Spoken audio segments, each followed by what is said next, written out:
had a chance to speak with you, I actually got to know what it was you were doing. And then in 2001, you had Experiment, I think it was 16, we said? Yeah. And I think you had a second one. I think you had 2 in there that year. I think we might have 15 and 16. Basically what we did is literally we wanted to learn how to make films. I had tried to go to film school in Vermont. It didn't work out. I came back, started living with a friend of mine here, and we were like, we're going to figure out how to make films. First thing we do was we got a digital camera, and then we didn't own a computer yet. We didn't have a Mac or anything, so we were literally trying, like, we had 2 VHS what do you call those things? VCRs. Wow. Yeah. Totally It's been that long. you call them. We had 2 VCRs, and we were trying to, like, record back and forth, you know, figuring out how to, like, edit something. Kind of the Rodriguez method. Exactly, yeah. We weren't as successful, so the first, like, I think 13 short films we made, we just decided to call them experiments. So Experiment 1, Experiment 2. The first 13 were all made without any edit. It was all in-camera edits. So whatever we would, like, be very careful to film and stop filming, and then try to do some editing or titling using VCRs back and forth. So then I think starting Experiment 14, 15, 16, we actually, it was the first time we had a Mac, an old iMac, one of those bubble ones that had the colored backs onto it. Yeah, the clear ones. We had the first one that was called, like, iMac DV that had FireWire, and so we edited a few, and then we submitted to Indie Memphis, and I mean, that was back when I was real anti-establishment and, like, you know, screw that film festival, like, they're probably not going to appreciate our films or understand what they were. I mean, I was very, like, aggro and, like, young and wild, so there was a lot of that going on, but they accepted several of our films, and it turned out to be a real kind of, like, golden era, like, that festival. There's so many amazing films that came out of that festival that I'll never forget. And it was an experience that totally changed my life. I saw Morning Ritual for the first time, and that was where I first met Craig Brewer. And I remember, like, the film screened, and I guess people were applauding, whatever, but I don't know. There was definitely, like, some weirdness. We had, like, the weirdest films at that festival. But you were one of the few in there that had, you know, as you said, you just got in the iMac. Yeah. So you actually played with your edit. Sure, yeah. You didn't just do straight line edit, Definitely and you weren't telling a edit. story. So it was much more art house. It was a more psychedelia oriented thing, Yeah. and I personally appreciated Well, that. thank I you. liked it. But you're right, that was a very key festival because many of the people that appear in Indie Origins, the project that Craig's about to do, many of the films cited were that era. Yeah. I think all of the filmmakers in there had something in the festival that year. Yeah, yeah.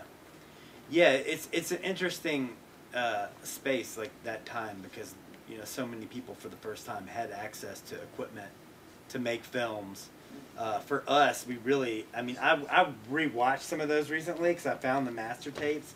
Craig has really been about, Craig Brewer has really been about kind of archiving and finding these old tapes and making sure we preserve them digitally and that kind of thing. And so a part of that process, I found my old tapes, and I mean, we definitely were, I'm glad we called them experiments, because literally, like, we used every filter, every transition, every kind, you know, sepia tone, and then, like, high contrast, and, like, crazy repetitive, like, noisy. I mean, it was wild. I'm glad I did that because I learned from it, but I'm also glad that people were tolerant enough to screen our films and to watch them. Now, would you say that era started what is now known as the Memphis film community? I kind of do. Yeah, I think because, as he said, for the first time, so many people suddenly had access. And yeah, I think previous to that, there was maybe less of a film community. There were more pioneers, you know, Mike McCarthy, Fine Grind Films, and a handful of other folks that kind of helped them. But really, as far as I know of, Mike McCarthy and Fine Grind Films are the only people really shooting stuff regularly on film, and they were the people that everyone looked up to and wanted to be, and certainly gave an opportunity for a film scene to exist at all. Kind of this, you know, the godfathers of Memphis film. Absolutely. Of Memphis film, that, you know, the people that everybody know and hear of and go to now. I mean, I love Mike McCarthy. Oh yeah. I mean, me and Mike, I think, started off on a bad foot, you know, through text messages. But as when I got to know Mike, I love him more and more every day. Yeah. So, and He's a genius. I admire Mike because for my whole life, I've kind of just done what I'm going to do. I'm me, I can't help it. I'm just going to do that. And sometimes I'm shooting myself in the foot. Sometimes I know I'm shooting myself in the foot, but, you know, price be damned, I'm going forward. But Mike is one of those people, like you said, a pioneer, yeah, who at a time seemed to be unstoppable. And he was making films that by no means are for the wider audience. They're for a very select group of people who are going to be into the style of filmmaking he's adding to. But he kept moving forward. I didn't know Fine Grind, and I don't know much of their work, but I know that they too were kind of pioneering a style.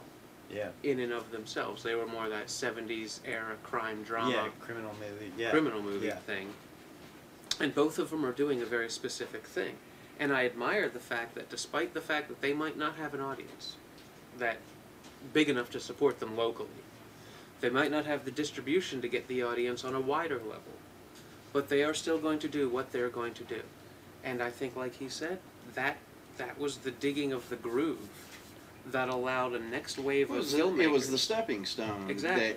that got the next wave of you guys. Exactly. Yeah. It allowed You know. people like him and myself who had suddenly had a digital camera in our hands and years of experience with watching and wanting to be a filmmaker, but no avenue to it. Yeah. You know, for myself specifically, it was a financial thing. I'd never get there. See, And I had a conversation with a really close friend of mine, and I wish I was able to. I knew about this earlier on because I'd been wanting to make films for years. And I had a conversation with a friend of mine that I hadn't seen in years yesterday, and he's like, "Man, I'm glad that you finally found somebody that you can relate to on these things, because I'd wanted to make films for years and just never had the opportunity to do so, didn't know anybody, you know, and was scared to come out. And see, you guys had all of that because it was a community of people, and that's when you have other people to help you out with this and you can relate to, it makes it a little bit easier. The digital age made it a lot easier. Absolutely. I mean, because everybody can, you know, now you can run down to your local retail store and buy a video camera. Yeah. You know, and like you said, the Mac started coming out more and more and being more and more popular, so you had the ways to edit and everything. I also, I think, you know, something you haven't mentioned yet, and I think that you deserve credit for this. One of the things that truly helped build a community out of the 2001 Indie Memphis Film Festival and build a community of actors and directors that communicated with each other on some level was the Media Co-op. Yeah. And the Media Co-op existed for... About 8 years. I was going to say, was it 8 years? Yeah. I was close. That would have been wrong. Yeah. Was something that you helped build along with Brandon. Yeah, Brandon Hutchinson, Denny Hinkey, and Josh Lorenzi. We, you know, basically we were running around with these cameras, and then we had some other friends that were really inspired and into this idea that this medium had suddenly become democratized and that access to this equipment was now easier than ever, and that people could tell stories that before just didn't have the opportunity to. Especially marginalized people and you know, who economically couldn't afford to before. Now their stories could be told by them, you know. And so we were really inspired by that, even, you know, in a very political way, really. And we got fortunate that there was a space available down at the basement of First Congo Church down the street, which was right in our neighborhood. It was perfect. And we formed this nonprofit with the idea that we would have free workshops and shared access to equipment where we would collectively donate our own equipment and then hopefully raise money to buy more equipment that people would have access to Macs to edit on, or you know, more than any of that, just access to knowledge and information. That the workshops really weren't, it's not like going to a university and learning from some, you know, stiff with a lot of degrees. It was really like me teaching a workshop about something I had learned 2 weeks ago. What you had through done my by own doing mistakes, you know what I mean? So it was really a very grassroots thing. We didn't have any funding, but we were supported by this church, which was also weird to us. Is like that a church would let all these weirdos in their basement give film workshops, but they did, and it was amazing that we would have like 40 to 50 people every Tuesday night at these free workshops, and there was so many people that met there that went on to collaborate on features or that would become sort of a part of each other's production companies over time. And that was, as much as it was a blessing for other people, it was for me, because I learned so much and met so many people through that. Well, I think that's where I first met Shelley Gillette. I think that's where I first met Chris Reyes. Did Live from Memphis actually birth out of that? Well, no. They were around before that. I was going to say, they had started up before that. Yeah, they had started up before that, and over the years, several of the other founding members had moved on. Kentucker Audley started, he came to college in Memphis, and then he started coming to our workshops and eventually had an office there and started being a volunteer. He was like the volunteer coordinator. Live from Memphis, Christopher and Sarah were good friends of mine, and there was a certain point when they needed some new office space, and they started operating out of there and helping with the workshops. But that wasn't until really the last couple years that we were there. And that's where the Little Film Fest started. That's right. That's right. The Little Film Fest started in the basement there. We had a 100-seat movie theater that was a huge blessing, because for a time, I know that Studio in the Square kind of got more and more expensive to have premieres. Right. And ours was a more easier kind of like split the door with you or something, if you want to have a premiere. It didn't cost as much. And yeah, Brent Shrewsbury had an office there. And there was a lot of Memphis filmmakers that kind of ended up using it as office space. Now, what do you think the importance of that was in building what we now have in our city? I think the importance is still happening. I mean, as far as the relationships that have been built there and the support that it offered, I mean, I may not have continued to make films if that wasn't there. Just for me personally, it gave me a base to continue to be able to improve upon my craft, and also to be inspired by others that were constantly coming through there. I mean, it was a community center. It's just like asking the question of the importance of Black Lodge for the community. It's like, it's immeasurable. You know what I mean? Absolutely. And it's continuing, even though the co-op isn't there anymore. It's something I think still, the effect is still going on, and it's hard to even know how many people it affected, because it really was, it was a certain point, it was something that became about the relationships that were being formed. It was a there. nexus. Exactly, With what happened there, everything that has happened subsequently has been possible. Yeah. Shelley Gillette has gone on to AD some of the bigger films through town. She's, I understand now that she's moved out of town. She's in Los Angeles. I just had dinner with her a couple of nights ago. So, there's a lot of steps that were taken that all started in that foundation. And I think that it's something we lack in this city now. I wish we had something like that here now to give to... That's what I was going to say. With what we have now, why isn't there more? Why can't it be the way that it was earlier on?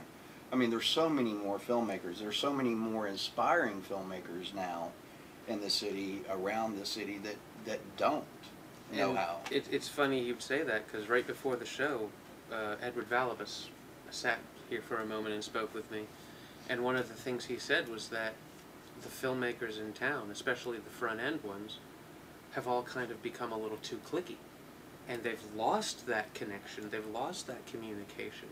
And now we've got a generation and a second generation of filmmaker behind them, behind you and I, coming up, that aren't having access to that communication, and they're looking up and seeing the filmmakers ahead of them kind of working in click. And I think that's the wrong example.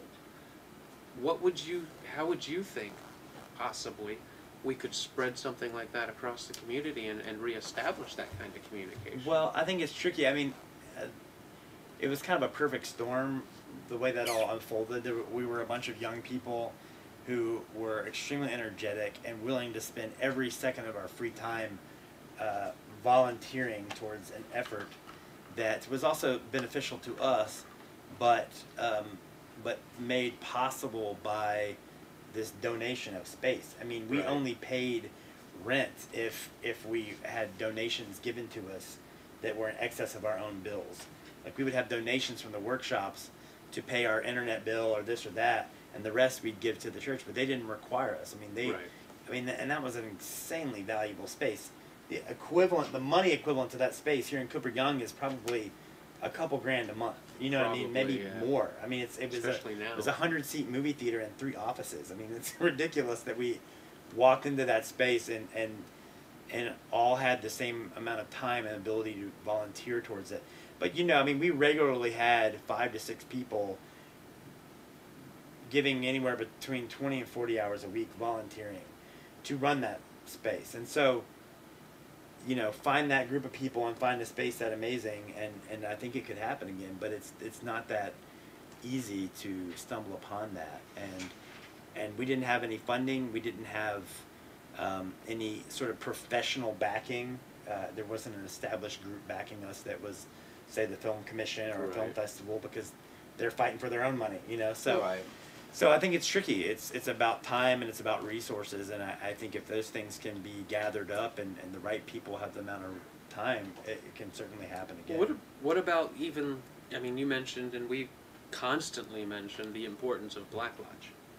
Oh yeah. This is a center point for all of Memphis cinema. Yeah. Matt has a space over there, and I understand just about everything you've done is on this shelf. Oh yeah. And I have to commend you for that, because you'd be amazed at how many filmmakers in town do not have a film in here. Wow. There are ridiculous. Me included. I was going to say, even what ours, are y'all doing? Even ours aren't all out here. What are you doing? I want to do it right. That's something we See, were that's actually, what everyone else is saying. We actually planned on doing it in January when we had the 12th anniversary of Morning Ritual. But again, well, it's about to be here within the Origins. I was going to say it'll be remastered and look nice too. Yeah.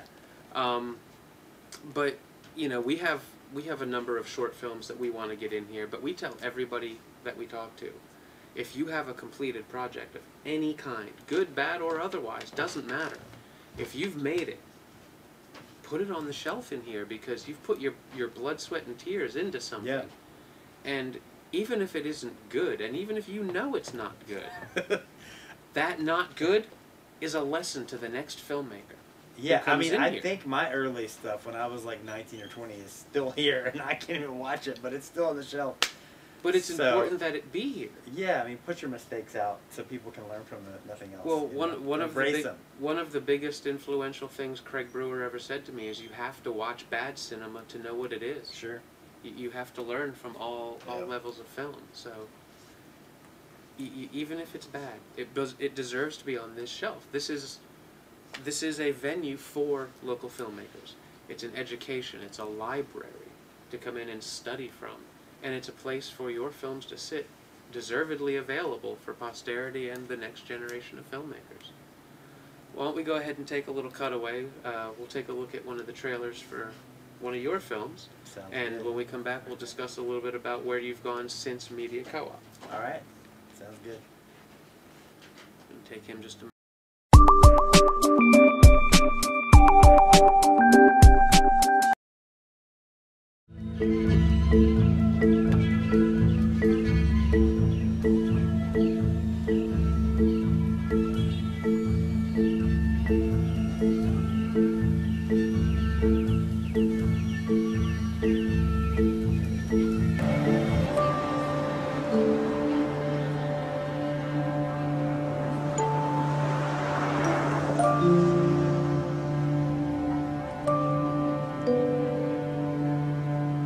You know you're the only one I've got. I love you.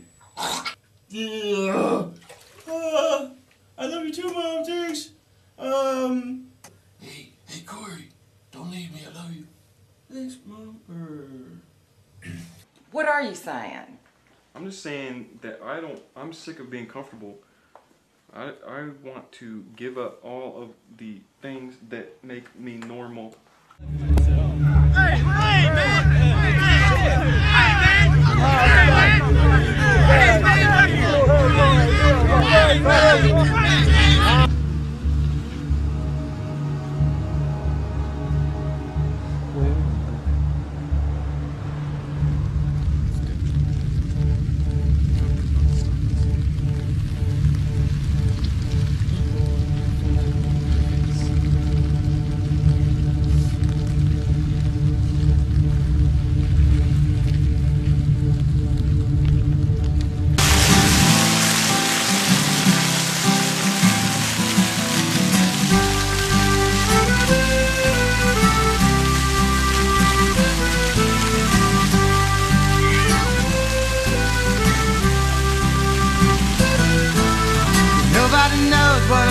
I've been, or at least they never mentioned it. And all the precious time I spent. Your head out the window and your feet in the closet. No, that's wrong. Get out of it. Don't just do that. Like I'm, like I'll be the gay ninja or something. Or like, not even this, not gay ninja, but like I'll be like an, you the manager? Sure. Want to know if I can get a job here? Yeah, I got it. Can I have a job? I need to work. Alright. I'll see you later. Bye. Bye, Dad. Who here likes boys? Can I get a hands up there? Who likes boys? Come here. I like boys.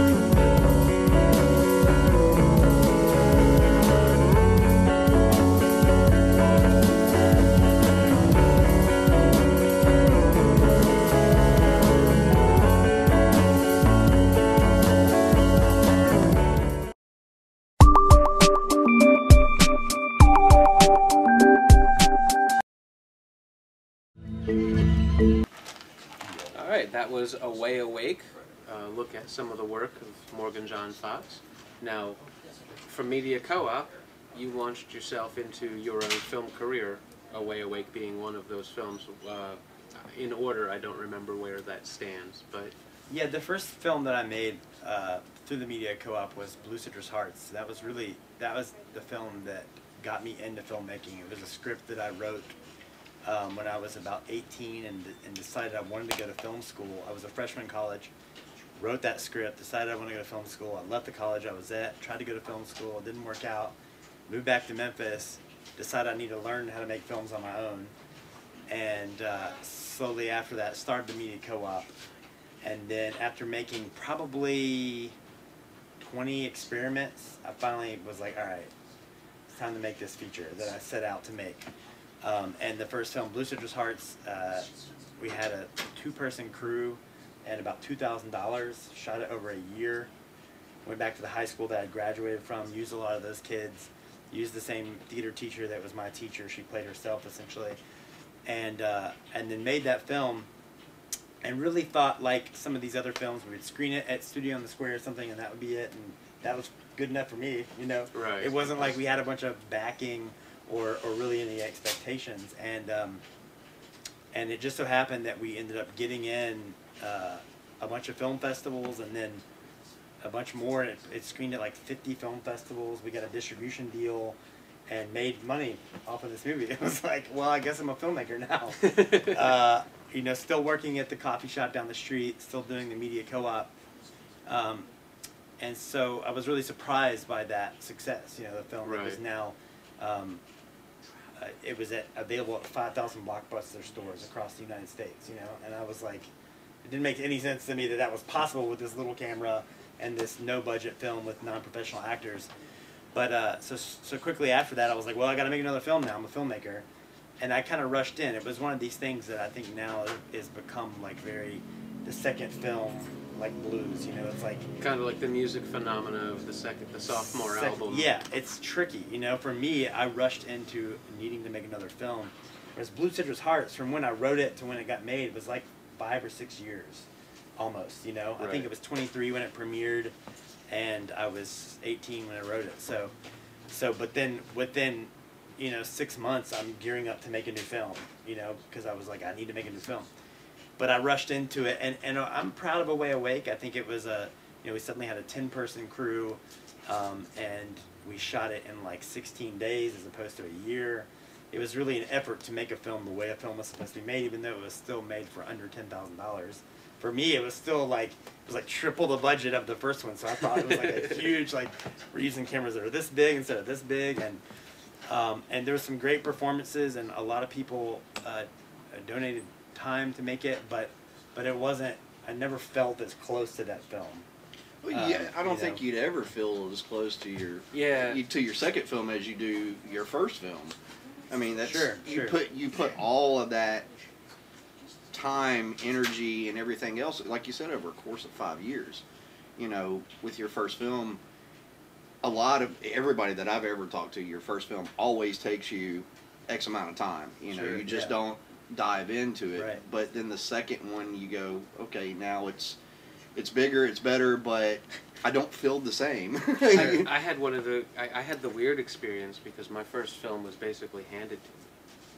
You know, I had a great idea. Craig loved the idea. He gave everything I needed to make it.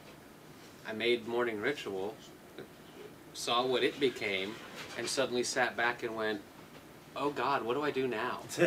Because that was all given to me. Sure. I had no clue how to do any of this. And then Craig gave me the camera we filmed with. You know, the one he shot Poor and Hungry on. He gave me that camera. So I have a camera. I have Morning Ritual under my belt. And all the expectations of what will I do next. Yeah. And none of the knowledge of how he even got me to do that one. So I was very intimidated at doing another project. Sure. You know, after something like that. So I commend you to just turn around in a 6-month period and jump in I mean, after I think that kind of a wave of success almost. Yeah. Or at least what had to seem it. Yeah, I mean, I'm glad. I'm not proud of that film. It's just that I wish I had spent longer figuring out what I wanted to do next in terms of a story. Do you know what I mean? Mhm. I rushed into a story more than anything. I think it definitely was a step up in terms of its production quality and that kind of thing. But yeah, I didn't wait until I was inspired to do something else. I just was like, we gotta do something else, you know? And I'm glad I did it, and just in terms of an exercise. And then, luckily, that film also got a distribution deal. The same distributor that put out Lucifer's Hearts put that out. So it's Amazon. It's now on Netflix. I think Netflix Instant and Amazon and iTunes and all that. So it's still available. I don't. Of course, in here. And it's in Black Lodge, most importantly. And then I took a couple of years off, and that was 2005 when that film came out. And right around that time, that summer, is when this kid that we knew in Memphis was being sent to this camp called Love in Action in the suburbs. This kid that I had, that went to the same high school that I went to. He was several years younger than me, but I knew a lot of his friends, and it was very controversial because this kid was gay, and his parents were sending him to this camp to change his sexuality through the religion. True religion. So that didn't go over well with a lot of people. This protest started, and the first day I took my camera, because I'm a filmmaker and I still have this camera, still running around with the camera everywhere several years later. I have to say that when I found out you were making this movie, I just read a little bit about what it was. And I had a subtle nausea because I was like, dear God, I thought that was made up. Oh, I did too. I did not realize that those kinds of places were real. Yeah. And that they would actually put a child through a brainwashing technique, essentially. I don't care what you call it. It's a brainwashing technique. And it sickened me that they would subject people to that voluntarily. Yeah, it's like But I'm a Cheerleader, the movie. I mean, I had seen that. Have you seen that movie? Mm-mm. So it's a comedy based where someone gets sent to a camp like that, but it's a comedy. You think it's funny. Well, the truth is, like, it's actually more extreme than that comedy was, you know? So, like, we were reading the rules and, like, seeing what this place actually was, and we're like, what? It was so bizarre that it was real, and that it was in Raleigh, of all places. The oldest organization and largest of its kind was here in Raleigh. So a protest started from day one. It was just going to be a one-day thing. I took my camera, I filmed, but then all the local news showed up, and then it was summertime, so all these teenagers were like, we want to come every day that he has to be there. We're going to do it for 2 weeks, every single day. And I was like, yeah, you know, I'll help organize, I'll film, I'll do whatever. And so I continued to film, and then by day 3, we had like CNN, New York Times, Time Magazine, Oprah, Good Morning America, all like emailing us, being like, what's going on in Memphis? Like, can you guys give us reports from the ground? And we're like, what is going on? And so I was like, well, I got to keep filming. This is obviously like a huge, This has become something. We got to keep supporting this kid that's in there, but also like I have the opportunity to potentially have an inside story to an international news story, you know? Yeah. So yeah, I was filming stuff, and at the time, like, I was the only person that had footage of this kid, like, coming in and out of this place. Like, 2020 was trying to buy footage off of me. I mean, it was pretty a wild time. But that movie took me 6 years to complete. It didn't come out until last year. And so so during that time, I just continued to film, and I needed to wait. You know, a documentary is tricky because an ending only happens when an ending Yeah, as I say, comes. the story isn't done. Yeah, and so I continued to film, and would do little edits here and there, and even like put like a 10-minute piece out on the internet, like a promo, just to kind of like, you know, so many people were involved in the local community with that situation that I wanted people to see, like, you know, Progress. yeah, progress, and just to say, hey, look, you did this thing, you were part of this. It's on film. The internet can continue to see this and follow that. And then someone I actually met at those protests, I collaborated on my next feature with, called OMG Ha Ha Ha. It was originally called Heartstrings, a very disconnected story. It was like one day in the life of about 6 different people. And I was in a different space when I decided to make that film. I didn't feel as rushed. You know, I didn't feel the necessity to rush to make another feature. But you know, we filmed this movie. We did it in about 2 months, still with no budgets. I'm still working with budgets less than 10 grand, like money that I've saved up, some money donated from friends and stuff, but really nothing, you know, comparable to even what is considered micro budget today. Like, we're not even on that level, so I don't know what I guess no budget. But I made that film and I edited it, and I wasn't really that happy. I was like, well, I'm not going to rush to get this film out. And I went and saw a film at Studio in the Square. I can't remember what it was, unfortunately. But it was subtitled. It may have been called Night Watch. This Night Watch, if I'm not mistaken, is a Russian movie that has subtitles that are really cool subtitles. It's one of the best subtitled movies I've ever seen. Because the subtitles are like animated. They're all over the thing. So yeah, I went to Studio in the Square. I saw that film, and I was sitting there like, oh, that's what I need to do with this film. I need to embrace the fact that this is like of this age. This is the Facebook, MySpace generation. And I want to put text all over this. I want it when people are upset. I want to see emoticons on screen. I'm going to add in this new character who is speaking directly to a webcam, who's kind of narrating the whole film. And then I just spent another 6 months reshooting stuff and editing. I spent so much time completely re-editing the film from the ground up. I took things completely out of order, eliminated some stuff that, you know, some storylines that existed, and completely made a new film out of the edit. And it was all inspired by a chance. I just went to see that film one night, and you know, I think that a huge part of that whole time period was existing in Midtown, still part of this digital era, and the freedom that we were given because we didn't have big budgets, because we didn't have the constraints of film and these massive expectations that come along with having big budgets. So there was more time to experiment and to do the kind of things that we knew were necessary to get the film that we wanted, which was what was so beautiful about then is it's still the same now. I think that it feels like there's a little more pressure now, but something that's amazing about having that community of friends and support, that you can make films together, that you really can spend the time you need to make the film that you want, because there's not a studio saying like, we need this to be out now, or, you know, it's been too long since your last film. It's like I really felt the lack of pressure, and really and I'm really proud of that film. It's one of, I think it might be my favorite film of mine, OMG Ha Ha Ha.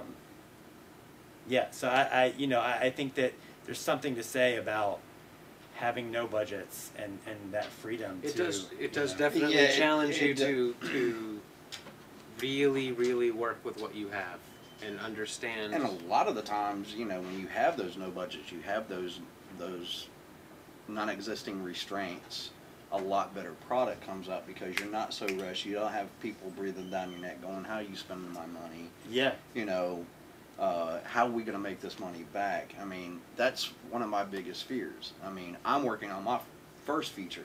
Cold Blooded was a short film, and I'm working on my full feature. Yeah. And, you know, and I sit back and I go, okay, how am I going to convince these people that I can make money for them with this movie? And that scares the hell out of me. It really, really does. And it's almost exactly counter to where we started, where now we have to look at our films as a business deal. Mm-hmm. Yeah. And it's a necessary step if we are going to make bigger and better productions. Yeah, sure. But at the same time, as an artist, you know, I'm purely the creative side. The idea of thinking in terms of money is really disheartening. I remember when Craig was here a couple weeks ago, he was explaining why he likes to come home and have his premieres here. And it came down to everywhere else he goes, everybody's conversation, all the talk is, how much money is it made today? How much money is it made today? How much money is it made today? What's its weekend take? Yeah. Whereas he can come here in Memphis and everybody's, no one cares about hey that. Craig, Yeah. I like your new movie. Yeah. You're not sized up into what your box office was for the weekend. And it's a very uncomfortable thing as artists to have to think of the product as a product and a business deal and where the money is going to go. Well, I and mean, come from it's and end separate. up. You know, in the long term, for me, it separates the artistic side. You know, because you're always thinking about, well, at least for me, I'm always thinking about nervous about how I'm going to be able to repay this person or make sure that they're happy with what I did, so the next person will go, hey, here you go, I'm going to let you do this one as well. I mean, it really, for me, it separates the creativity, you know, creativity and business. You know, you have to be more business apt before you can be creative with it. And that, for me, it sucks because all I want to do is just... I just want to be on a set and make a movie. Yeah, that's all I want to do. Yeah, it's tricky, you know, the OMG Ha Ha was the last film that I made that I really felt like was of that co-op spirit and that I had no pressure. When I went on to finish the documentary, I had to get funds. It was going on 5 years, and it had all this footage, and I was getting towards the end. I knew I needed to do some follow-up interviews, and things were starting to come together that felt like they were closer to an ending, but I needed money, and so that was the first time that I needed a sizable amount of money, and luckily I was able to acquire that and hire Live from Memphis to Christopher and Sarah helped shoot and edit and animate the film. I was able to hire a music supervisor to acquire music that I needed. I got really lucky. There's one of my favorite bands in the world is Sigur Rós, and the lead singer of that band actually saw the movie and approved tracks.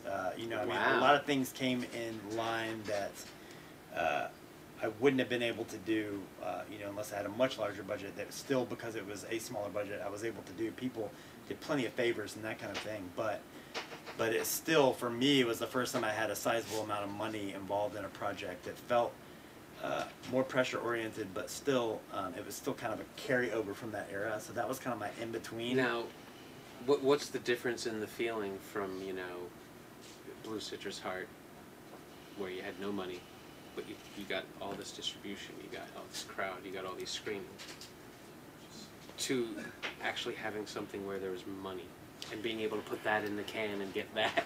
Because I imagine having somebody else's money is almost like having weight on the shoulder. Oh yeah, it was. So it was extremely stressful. Luckily, since Blue Citrus Hearts, that's been my most successful film. I mean, that film is more successful than that was. You know, I mean, well, the nature of the story alone. Yeah. It's weird too because that film almost didn't feel like my film. It felt like it was all the people involved's film. I mean, I know a lot of passion projects feel that way, but this specifically, I felt like it was my duty to finish this film because I was putting a time capsule on a time and space, you know. Well, I think with a documentary, you really are responsible for how, I mean, that's going to be the voice that could lock it down in history. Yeah. You want to tell the right story. You want to tell it well. Yeah. And you want to make sure the point that you're going for is there. He's working on a documentary, like long-term, putting one together. I will never do a doc again. Let's put it that way. Thanks for the more power to any. There you go. It's so hard because sometimes you literally have to interview someone for 6 hours when you only need like 20 seconds of sound bites. But you know, get them in that right place. Yeah. I mean, it's so dependent upon.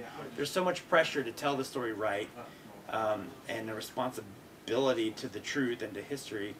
but then to all the subjects individually, it's very difficult. And you can't, you know, it took me 6 years because I had to wait for something to happen, you know? Yeah. It's not like I was lazy and just letting it sit there. Well, like but, you said, a story unfolds at its pace. Yeah. You can't make truth or reality move any faster than it And does. So. with documentaries, people pick those things apart more than they do film Yeah. as well, because like you'll have one person go, no, that's not true. You have to do, I mean, I'm learning, you know, you have to do your homework, and sometimes I wonder why I even opened my mouth on wanting to do a documentary. But it's something that's a challenge for me, and I accept it. Yeah, and you know, I'm so grateful that I did it. I learned a lot. You know, we got a great distribution deal on that. It's on Netflix Instant. It's on iTunes. It's on Amazon. The morning it came out, we were on CNN promoting the film with the main subject of the film. You know, that was an incredible experience. I met some great people through that, and I'm very fortunate that that story was able to get the play that it did. You know, it's something that I think Memphis should be proud of, the way that it was handled.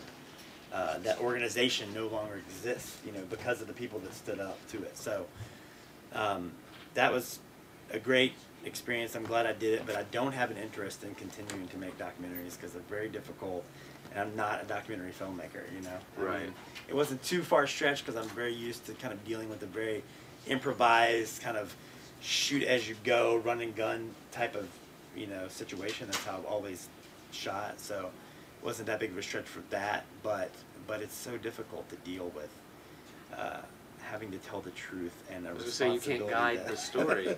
Yeah, I think some documentary filmmakers do more than others. What is it like? Michael Moore won for best script or best screenplay for Fahrenheit 9/11. People are like, wait a minute, The what do you mean screenplay? screenplay? Yeah, How does that screenplay work? for a documentary? It was like one of the first times people started to realize that documentaries really are guided more than people think. You know, and To some often. degree, they have to be. I mean, Yeah. Oh yeah. making a film in general of any kind is an unwieldy project, so you have to Absolutely. have some sort of structure or parameter to work within. And you can make your own. You know, Mike McCarthy works a certain way, you work a certain way, Craig Brewer works a certain way, we each work a certain way, and that's fine. But you have to have a way, or it's just going to turn into a tumbling mess. Yeah. And like you said, a documentary, you've got so many potential people that you can offend one way or another, or portray inaccurately and have to pay later for that. Yeah. So it is a lot to take on.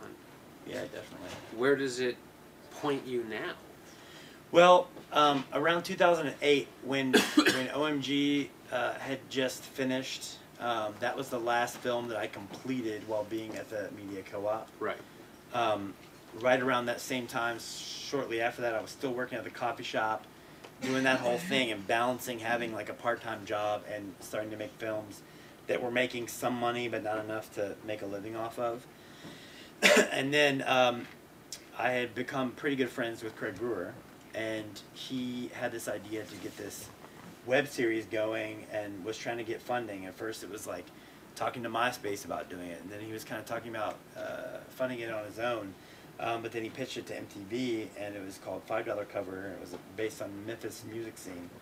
And he had just seen OMG Ha Ha, really loved it, and so he hired me as assistant director to be on with that project very early on before it was off the ground. I was helping create schedules and this kind of thing. It was like stuff I had slowly learned on my own. I had learned this program called Gorilla that helps for film scheduling. It's like basically what ADs need in terms of creating scheduling, strip boards, all this technical BS that really a director shouldn't know how to do. I had learned over time because I was, you know, as we do on smaller films, you learn how to do everything. Wearing every hat. Well, there suddenly is. I was very grateful because I could be hired for a specific position on this film,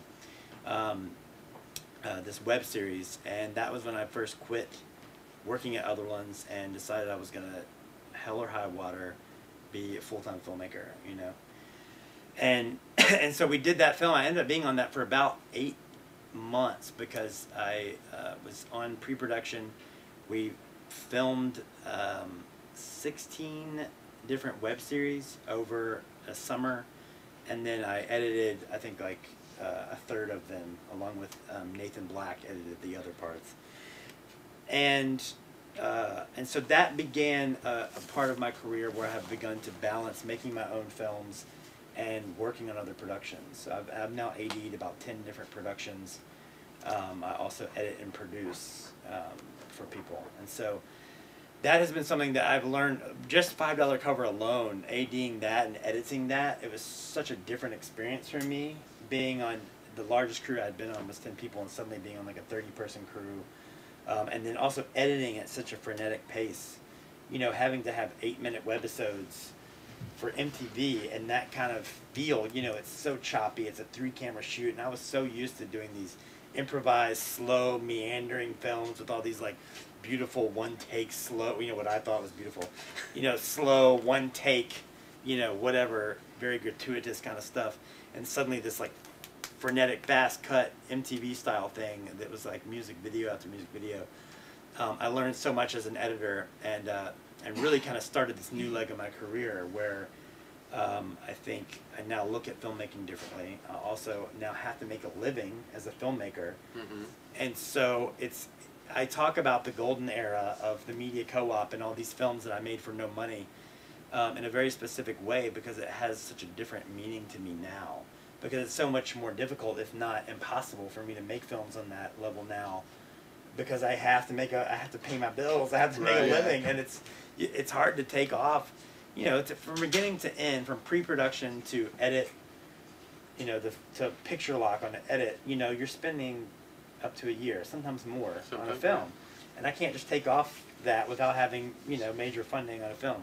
So so things are a lot different now, and that doesn't make them any less special or any less exciting. If sometimes it's more exciting. Well, it's sort of what you were working toward. It's yeah. I mean, it's what we're working toward. Yeah. I've taken the very, very, very slow road to get there. Hey, that's fine. But I'm still, that's my aim, is to get to a point where I pay my bills on film. I don't necessarily need the Porsche or the mansion on the hill, or, you know, absolutely playing in Hollywood Park all the time. I need all that. It's not really a goal to be a Hollywood contender. I'm 45 years old. They're not really going to bank a lot of money on a director that age usually. Well, it's possible. Hey, it's possible, but it isn't really a goal for me. Yeah. For me, I'm content being a Memphis filmmaker. Absolutely. I won't necessarily make every film in Memphis, but I will be based in Memphis as a Memphis filmmaker, and I'll do what films I can. But I do want to work on films with a budget to where I'm paid to do what it is I do, and I pay my bills, and that to me is the success that I've been aiming for from day one. So at least you are, you know, at a point where you are out there making a living as a filmmaker. Now you also edit. Yeah. Did you edit all your own work? Yeah, I edited every single one of my films. You know, as you know, I probably, if I actually put titles to all the roles that I did, I guess I directed, produced, AD'd, you know, edited, I shot, you know, I did. Kind of a one-man crew. You're yeah, like I mean, Robert I always Rodriguez, had plenty of other people helping out, but Yeah. those are the roles, you know, depending on the day and how long the project was going and that kind of thing. You know, I did all of those things, and in some ways it was crazy to think about doing that, and not that I wouldn't continue to do that, but you know, I'm grateful for that. You learn doing whatever it does to get the job done. Yeah, you're just trying to get it Yeah. done, right? So you don't even think of, you know, when you're young and starting out too, you don't think about like, well, I don't want to do that because that's what an AD, or where's Yeah, my you AD? just feed- You're just like, you have no idea. You're out there to feed the passion and get Yeah. it done. Yeah. Yeah, I think like the worst that got for me is I remember shooting at the Map Room, which is no longer there, downtown on Main Street, and it was like a shoot where I needed someone else, but they couldn't make it, and I didn't have the tripod, so I was shooting. It was a conversation at the table. I was shooting and literally holding a boom mic because I didn't have like a. And I remember it was like the all-time low because like I accidentally like I wasn't paying attention. I hit an actress like in the face with the boom, and I was like, "This is terrible. This is embarrassing. Like, what am I doing?" So you know, at least try to make sure there was one person looking at all times. You know, but yeah, I think that so grateful to learn. You know, to learn in those situations because you have no other choice. Right. And how much that has helped me now when I collaborate with other people, you know? I mean, there have been times when I'm only an AD or only an editor, And I wouldn't have had that, you know, I didn't go to film school. I wouldn't have learned that stuff otherwise unless I was forced to, you know. All right, we're going to take another cutaway here. We're going to take a look at the OMG Ha Ha Ha trailer. You set it up pretty well for us, everything about what it was. Yeah, it's just like a day in the life of some Memphians. It's kind of a very non-linear story that is framed by a character's webcam. There's a lot of text on screen that kind of explains people's emotions and the turmoil that's happening. There's emoticons on screen. I kind of went wild with it. Just decided I was going to do whatever I wanted with this edit. And it's now available on iTunes or Amazon if you want to check it out. Excellent. Let's take a look at the trailer. You know, I really hate that doing this is I mean, like, videotaping myself talk. I feel like I hate that it's like an embarrassing thing for me. I mean, I guess that's where my self-consciousness comes back into play, because I would die if anyone heard me talking to a video camera like this. But I don't think so. I really enjoy it. Or, I mean, I enjoy making history. Capturing it in a moment. I love you guys. Love you too. Jesus, little children, all children of the world, red and yellow, black, they are precious in His sight. Jesus loves the little children of the world. Oh, life is so beautiful. Life is so wonderful. You can be anything you want. You can do anything you want. You can. You're hiding something from me in that box. What's in that box? I want to see what's in that box. I gotta see what's in that box. Thanks for the ice cream. See ya. Well, just go. Walk away from me. Abandon me. Leave me. Everybody else has. Everybody else. Everybody. I hope you figure out your life. Free ice cream. I want to be famous.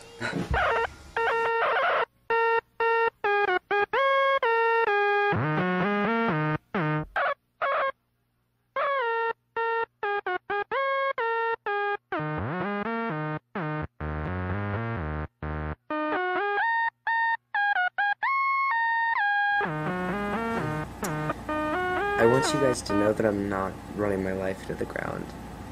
I'm just doing research for the next great American novel. So what's your family like?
Alright, that was a look at Morgan John Fox's OMG Ha Ha Ha.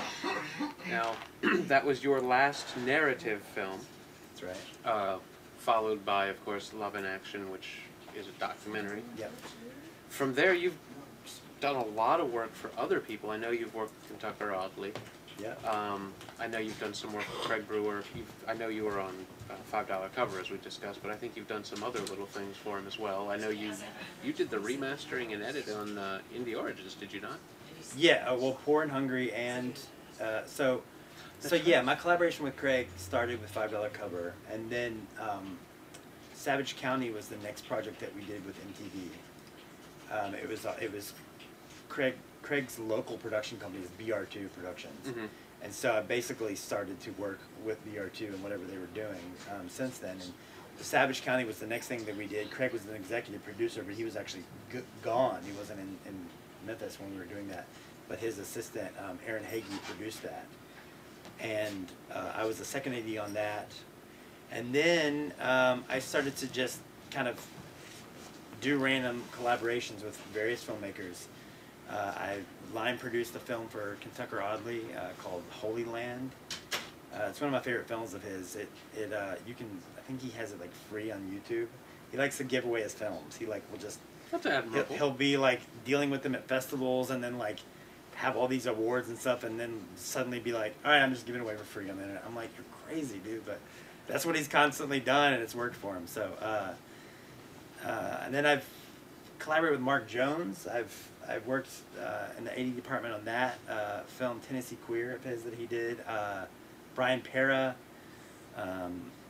You know, I think I really, as much as I loved making my own films, the idea of working on other people's films and just serving a role, like I am an AD on this film, I am an editor, I'm a producer, going in and using those talents and being only responsible for that much of the film is so nice. I mean, I'm not saying it's stressful or difficult because there's some long days, you know. Right. But it's really nice to be able to help other directors and have their visions come to light. You know what I mean? Absolutely. Actually, one of the reasons I reached out to Jamie and asked for a partnership was because I saw someone who I thought had a talent and a singular voice that deserved to be out there. Yeah. And I knew that the scene in town at the time was shaking. You know, the Little Film Fest was gone. The only thing we really had was on location in Indie Memphis. There's no other outlets. It's really hard to get going. It's hard to get people to commit on no budgets. You know, like you said earlier, and then Valibus had hinted at before the show started, there's a lot of clickiness on some levels. People Sure. working with the same people. So it's difficult for a new person to step in and actually get what he wanted. So I reached out to him, and I thought, you know, if I can help him over any of those hurdles, what that would do for me. Because that's exactly what Craig did for me. He provided me the opportunity to make a film. I simply thought I should pay that forward and reach out to someone who I saw doing something original and offer up anything I could give him. And the only thing I could give him at that point really was, I've been through a bunch of crap and I know a few people that might help get it done. And you know, I'm grateful that he accepted that, because I've seen the birth of a filmmaker who I think, you know, honestly, I think is superior to myself, and I find that honor as a partner. So, hey, take it. We've had this conversation several times. You know, I've learned to start taking it. Good. I've learned. The truth is, we teach each other a lot. We do. And, we do. And that's important. We learn, you know, from every guest that we've had on our couch. We learn something. We make a point to discuss our shows, to discuss our guests. Most impressive for us was probably Sam Baer. Yeah. Do you know Sam? I know. Sorry. Sam Baer is he's a young, well, he was 17, I think, when I met him. He was a props master on Cigarette Girl. Okay. He has gone on to make a film called I Filmed Your Death. And he's got Michael Horse from Twin Peaks. He's got Lloyd Kaufman, who started Trauma. Yeah. He's got Peter Took from the Monkees. Nice. Merle Allen. And Merle Allen, Gigi Allen's brother. Wow. All in his film. And he sat here and he talked to us about how he did that and why, and it completely changed everything for him. And in turn, really changed the way I started thinking about our films and, unfortunately, that business aspect. And not just the money business, but the audience business. How do we pull a crowd? So, and again, not to get too tangential here, but that collaboration, that watching another filmmaker and feeling like I helped in some small way with that filmmaker achieving that particular goal at that time, really is, it's fuel for me to go on to my next project. Sure. And you know, that's what a partnership is for, is that back and forth. Yeah, I mean, that's so invaluable. And I mean, that's one of the big reasons I think the co-op was so influential, because what it did was it created an environment where people were forced to collaborate and work together, because people were all kind of in a situation where they were saying, I want to learn, you know, I'm trying to do this, and the way that I'm going to learn is to work together with this group of people. and so many relationships happen through that. And I think that's it's invaluable to have people that you can collaborate with and learn from. Absolutely. And that, you know, are going to tell you when you're making mistakes and are going to help you creatively as well as technically. Well, I think you have a sense of responsibility to that partner. You know, You do. there are days when I want to throw my hands up and run screaming into the woods and just Sure. quit all of this, Yeah. but I can't. I have a responsibility to my partner to hold it together and keep moving forward, and vice versa. You know, there are times when he wants to rip his hair out. I used to have dreadlocks about a week ago. I don't anymore because I pulled them all out. Rip them all out. Yeah. But like you said, it fuels that necessary that We've pulse said that's many inside. times before, this is not something you can do by yourself. It isn't. You have to have the people that want to have the same drive as you do, the same passions that you do, to be able to create any of this. We all talk about wearing different hats. We can wear those different hats, but it's just like you said. You tried doing it by yourself one time, and it didn't work. It didn't work out. Yeah. I mean, this is definitely not a business, number one, that you can be lazy in. Even on this level, you can't be lazy on it. You can't sit on the couch and go, I'm going to do this. And it's something that you can't depend on other people, because you're going to have to collaborate. You're going to have to network with other people to be able to get anything. We've often said the guitarist can pick up his guitar. The piano player can sit down at the piano. The painter can pick up his brush. The filmmaker can't do anything unless there's about 10 other people around. And inherently, people become the most unreliable ingredient in almost any situation. So as filmmakers, we're really burdened when our creativity calls. If we're going to answer that, we have to be able to organize a group of people around us. We have to be able to rely on those people. We have to know that those people, as he said, have that same passion, that have that desire, and most of all, the belief in both the project and the filmmaker behind the project to get it done. And that is something the co-op built for people. I didn't go because of my own insecurities and intimidated sensations about it, and I regret that. It's something I should have done. I think had I done it, I'd be more technically versed and maybe better able to communicate with individuals in specific jobs when I get to that point. Because right now, I've learned everything I've learned by just going on a set and doing it. Yeah. Yeah, I think, you know, it's interesting that now having worked on films that are bigger and that, you know, people are a little more reliable when they're receiving a paycheck. I will say that. Yes, yes. So inherently, when you're making films on a level where everyone's having to be, you know, volunteering for sometimes a commitment that they didn't realize how much of a commitment they were making, you know? Yeah. I remember the first couple times I went and worked for someone else's film for free. And, you know, I think Mike McCarthy might have been one of the first people that I was on a set all day for, and ended up doing, I was coming to actually act, but I ended up doing various things, as you can imagine, on a Mike McCarthy set. Oh, yes. You know, holding someone's fur coat while they walked half naked down the street, you know Mike McCarthy. Oh, So, yeah. and then realizing, wow, like volunteering for like a 12-hour day on someone's set for a film that isn't my own. Then realizing people had done that for me before, like, you know, it's something to realize, and I think it's important for people to do that for other people. Yeah.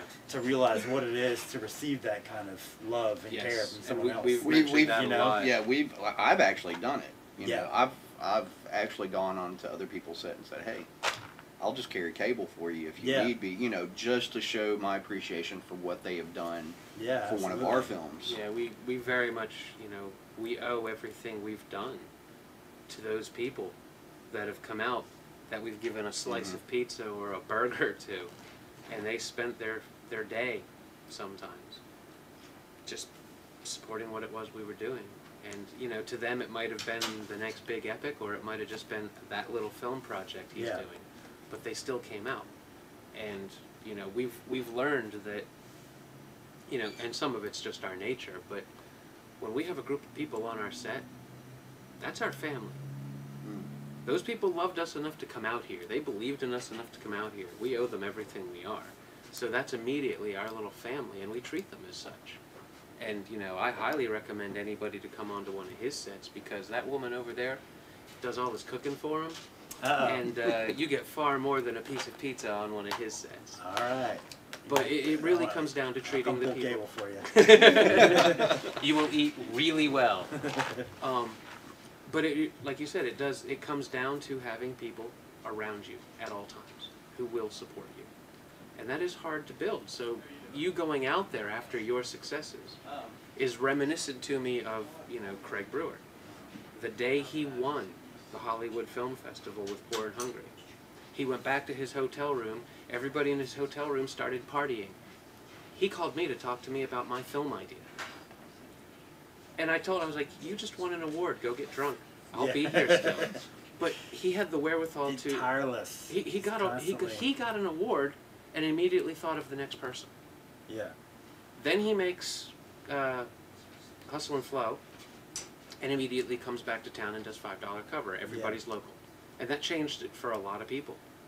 There's a lot of things that opened up for both sides of the camera for people that were a part of that production.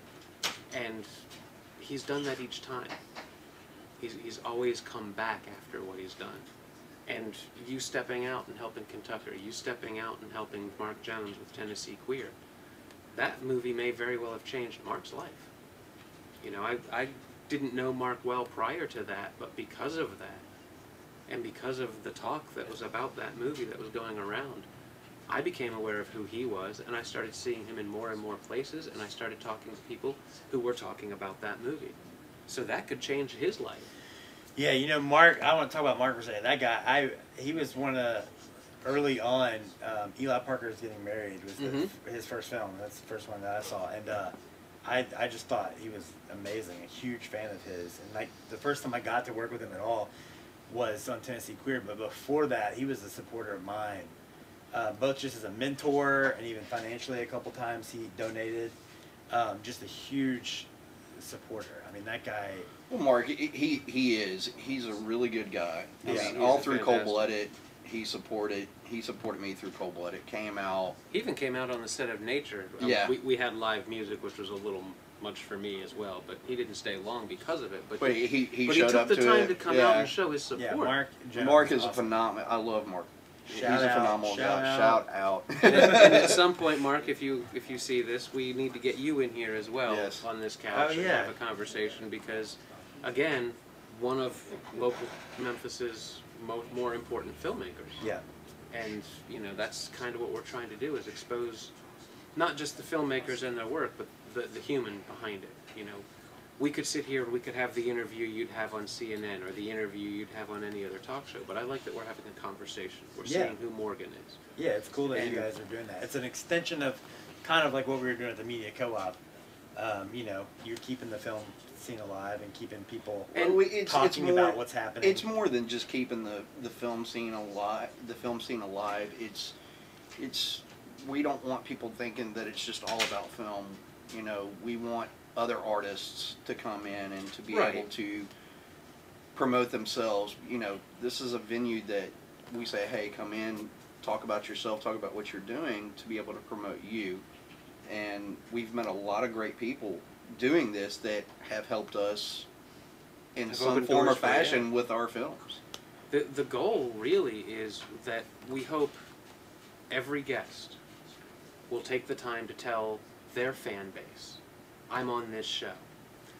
That we hope that then that person, filmmaker, painter, set builder, makeup artist, musician, whoever it is, we hope that they'll go home, they'll go onto the In-Frame page on Facebook, they'll like it, they'll tell their friends, their followers to like it, and we'll create a central point where filmmakers in this town are becoming aware of who each other is.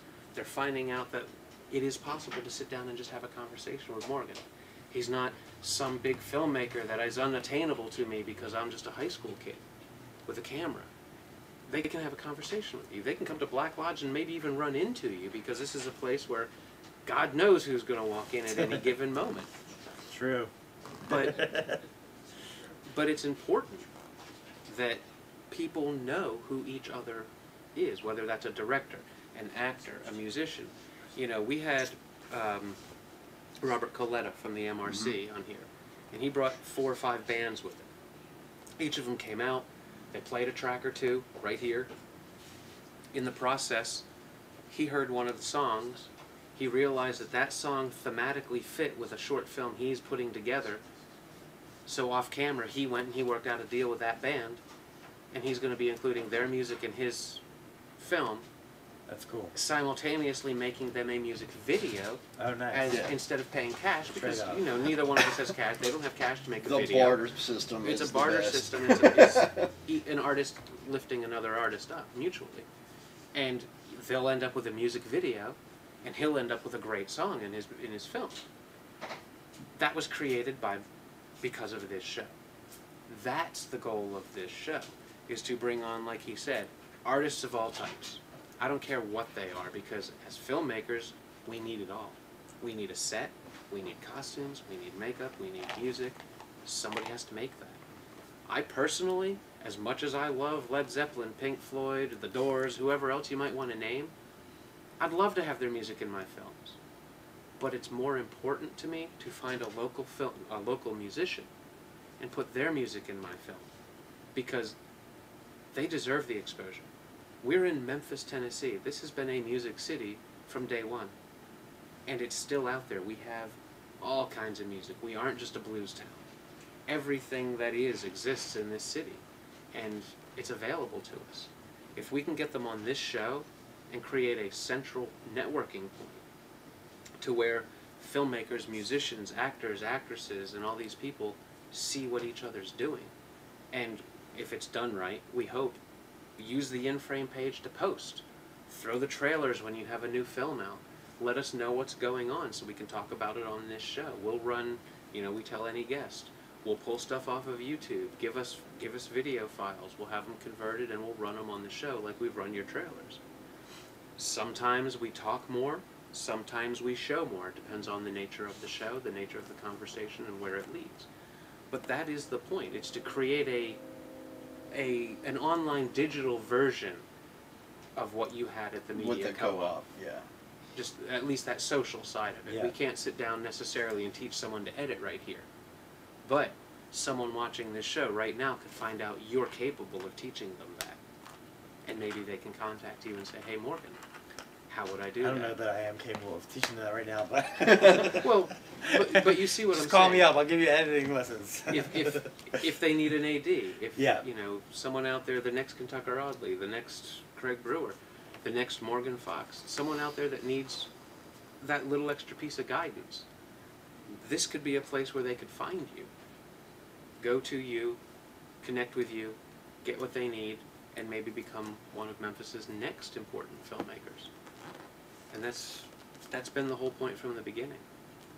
So I know we definitely both appreciate you coming out here and taking the time, but there are a lot of filmmakers in this city, a lot of young ones, that maybe don't know a lot of the things you learned. I've done a lot, he's done a lot, but I know what you've done in this city. You literally put almost every square inch of this city on camera at one point or another. You've put your foot to pavement everywhere there is pavement in town.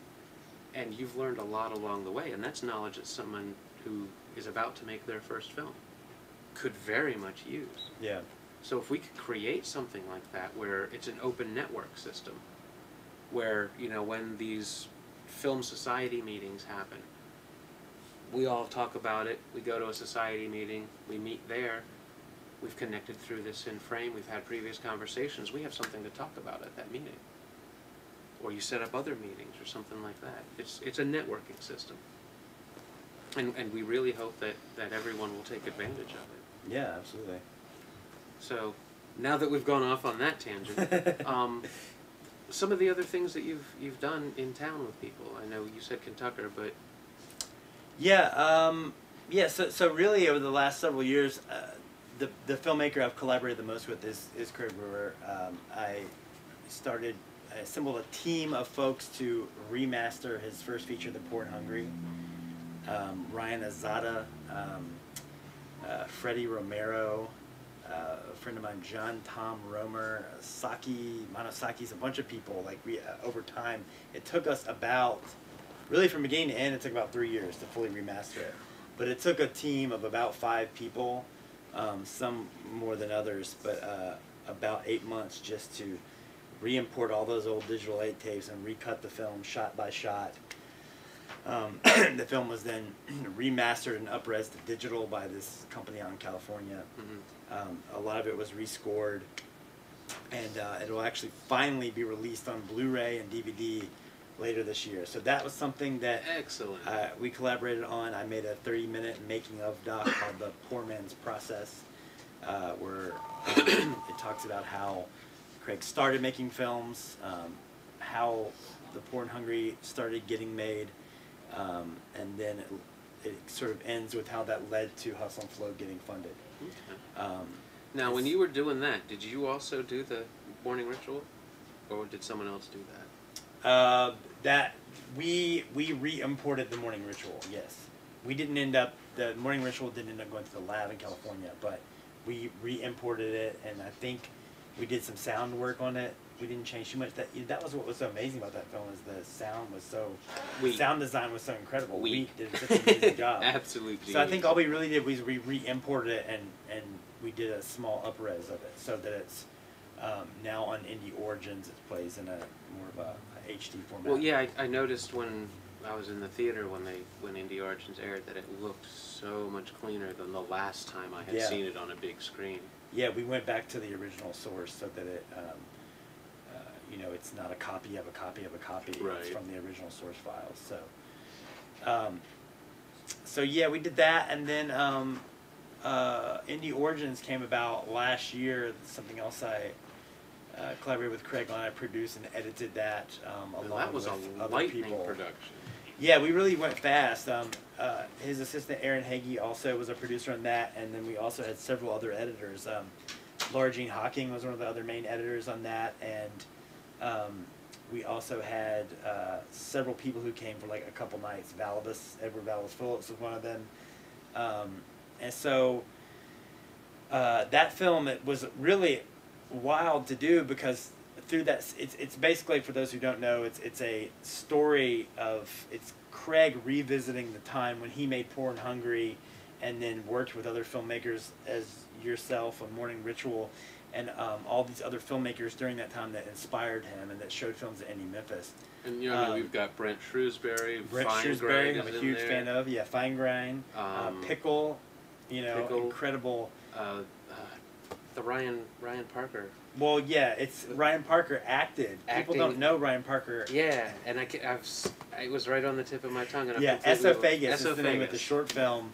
Ryan Parker, you know, it was funny because that film was lost. I was going to say, the story behind it that's in the film Indie Origins is fascinating. It makes the film itself a better film. Yeah. Because I remember seeing it thinking, oh, that was a fun little movie. Yeah, Brett Cantrell directed But then the whole hearing the horror story of losing, I don't care how small a film it is, when you put something into it like that and you lose it, it's just gone. Yeah. That's such a disheartening thing. Yeah. So the whole story of, you know, Craig wanting a copy and needing a copy for this film and suddenly one becoming available. After hearing that story, watching the film again was so much more important to me. Yeah, absolutely. Yeah, and so, you know, Indie Origins is essentially, it's a documentary that features these short films in full, but we went and interviewed several of the filmmakers involved, as well as other people who were around during that time. The director of Indie Memphis at that time, Natalie Gildea, Matt, you know, played a huge part, Brian, because Black Lodge, you know, started during the beginning of all that. I was going to say, Black Lodge pretty much started at the same time as the you know, co-op movement. and Indie Memphis, you know, turning into really a filmmakers festival. It really was kind of at the same time. 21st century Memphis. Yeah. It really was like that door. We crossed over to that 21st century. The digital age opened. The hunger of young filmmakers. The genius of Matt and putting together this building. All kind of happened at that same time. And it really brought all of that together and just everything came out of that. Yeah, so this is exciting. Indie Origins this Friday is actually going to, it premiered at last year's Indie Memphis, I guess 2012 Indie Memphis Film Fest, and The DVD will be available exclusively at Black Lodge starting the 28th, which is this coming Friday. Okay. So there's going to be a huge party here. We'll all be here. The filmmakers will be here. And then you can exclusively get it here, I think free with a rental. I was going to say, when you rent something, it goes free with it if you want it. And there's special features on there too. We shot a tour of Black Lodge that was fun. Got to come up here and interviewed Matt, kind of just walking around, giving a tour of all the different sections of Black Lodge. That's fantastic. I did not know that. We've actually talked about doing that. Well, we already did it. Too late. Gotta act fast. I'm just glad it's done. It's like I think it's like 6-minute long piece, and I came up here a couple days after that and just shot lots of B-roll. It was a lot of fun, just like slowly panning up every single aisle and doing close-ups of, you know, all the Movar, and then Akira Kurosawa and Godard, and doing whip pans over to Scorsese. It's a shame we didn't know that, because we did a 2-hour interview with Matt at my place. We set up a table and a dark screen, and we did a 2-hour table talk with Matt. That would have been a great cutaway too. Yeah, that would have been great. So yeah, we're the hope is just that Indie Origins is something that people can see and understand is the importance of those smaller films and collaboration on the level of that's all about the love and making these passion projects that are a part of learning and understanding that how important, as we've been talking about all this, is how important those films are. And a part of that lesson is in Esophagus, that short film, Brett Cantrell, kind of, he didn't lose that film so much as he threw out the master tapes. Well, yeah. Because he was like, oh, that's something I did a while back and I'm just moving forward. I don't really need, Whereas a few of the people who had seen it were like, no, that film was amazing and inspired me, So a part of it in the Origins... It had such an innocence to it. Yeah, absolutely. And, which is not an easy thing to capture in film, really. That's right, yeah. And it was done so effortlessly. And I think it's... And just to see Ryan Parker on camera, I mean, he's almost always on the other side of the camera, so to see him doing that's great. Yeah, and he's the one who had the copy of it. He went and... He won't come on the show because it doesn't want to he doesn't want to be on here because he doesn't want to be on this side of the camera. He's like, make G.B. Shannon do it. Yeah, we'll make them do it together. That's what I've been wanting to do, because, I mean, I think Ryan Parker is one of the leading cinematographers in this city, if not the best cinematographer in without town. question. And I think that he deserves to be recognized for that. Yeah. I mean, I know everybody already thinks it, but he's so humble. Yeah, he is. And he's great to work with. I've not had the chance, but I really want to at some point. Either be on a set that he's working on or have him working on one of our sets, just to have the collaboration with someone who has his experience and his eye. Yeah, definitely. We're going to take a cutaway now, and what are we going to look at, Kent? Maybe the trailer for This Is What Love in Action Looks Like. Or we could go all the way backwards to my first film, which... I don't think you found that one. Blue Citrus Hearts? Yeah, I don't think you found that one. It's fine. Yeah, I don't know. I wasn't big on trailers back then. I couldn't remember the name of it. I wasn't big on trailers back then, whereas now I understand the importance of them, Well, you've got an audience that you need, so yeah. They kind of flavor them in somehow. You ready? Yeah. All right, let's go ahead and take a look at Love in Action. We're going to turn now to an issue that has people around the country taking sides this morning, all because of a teenager who seems to have issued a kind of cry for help. Several dozen protesters unite today against what they say is an anti-gay organization. We're here to show them that this isn't the only choice. Shame and fear is not the only choice. His parents enlisted him in one of the faith-based programs which claim to help people reject homosexuality. The programs used to be reserved for adults, but now for teens. And here's this young man's story.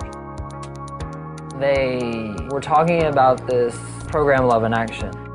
I thought I was going into something that was going to make my life worse for ever. When I realized we was being sent to Love in Action, I was scared because, I knew what they were all about. How can you not protest someone not being able to be themselves? We were going to go there every single day that he had to be in the program in order to support him. It's called Refuge, and it's run by Reverend John Smid as part of a larger program, Love in Action. there were protesters outside, and there was a megaphone, and someone was calling my name, and I just thought, oh my gosh. Shame therapy. It's something that didn't sit very well with me. Knowing that your son, by the age of 30, statistics say that he can either have AIDS or be dead. A lot of what reparative therapists talk deals with stereotypes and not with fact. Some people refer to that as brainwashing. I think it's a semantics question. They would spin it so that there's no way they can be happy because they're gay. It was really just a matter of, if I want to be close to God, I have to end these same-sex attractions. There really was simply no other option. Why are they picking on Love in Action? You know you can be a good Christian and also be homosexual.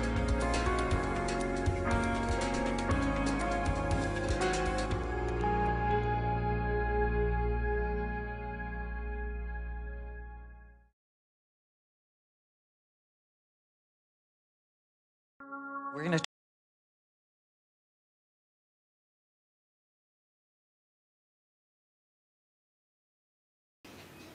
All right, that was a look at the trailer for, and I'll see if I get this right. This is what Love in Action looks like. That's right. Okay, which is the full title of the film. But as we discussed off camera, you need that full title to truly understand what the story is. Yeah, yeah, and it's a bit of a play on. There was a documentary quite a long time ago called "This Is What Democracy Looks Like," and that comes just from like there's a standard protest chants of like, what does democracy look like? That was always a thing back in the anti-war protests and this kind of stuff. And so that was a chant that happened at the protest. But it also is a play on the name of the organization in the documentary. It's called Love in Action. It's the question that was being posed, well, what does Love in Action actually look like? And our claim was that it was the protest. You said that based on the success of that film, getting that story out there, that organization has actually closed down. Yeah, the organization is no longer around, and yeah, I mean, just through it's hard to somehow to claim that the film had done that, but I mean that's it's been framed that way, that the protest itself whether it was and then the publicity of the film at least helped. Yeah, bring the awareness. Yeah, they lost enrollment. People stopped going there. People stopped sending their children there. You know, it was covered around the world and on every major news outlet and publications, and you know, it was on the cover of the New York Times, and so and that was really, you know, it was made possible by people, you know, in the Memphis community speaking up, you know, for a friend of theirs, and then through this film being able to capture all that, and so it's wild to think that taking film and putting in that realm can make a huge difference. Now, but, do you think that the film and the education that it provided is what dropped enrollment, or do you think the stigma of publicity is what dropped enrollment? I think both. You know, I mean, I think that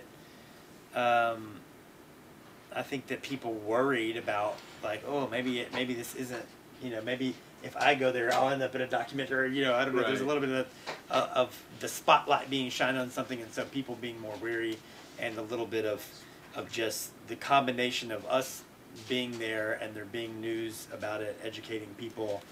Do you think that maybe parents didn't really fully understand what their child would go through in a situation like that when they sent them? Yeah, I think often really bad situations can persist if light isn't shined on them and people don't know any better. Clearly, I think more often than not, if the parent is sending the child there's already a lack of communication. Problems. And I mean, there's already some sort of for a parent to send their child to somewhere like that, you know, that's a horrible.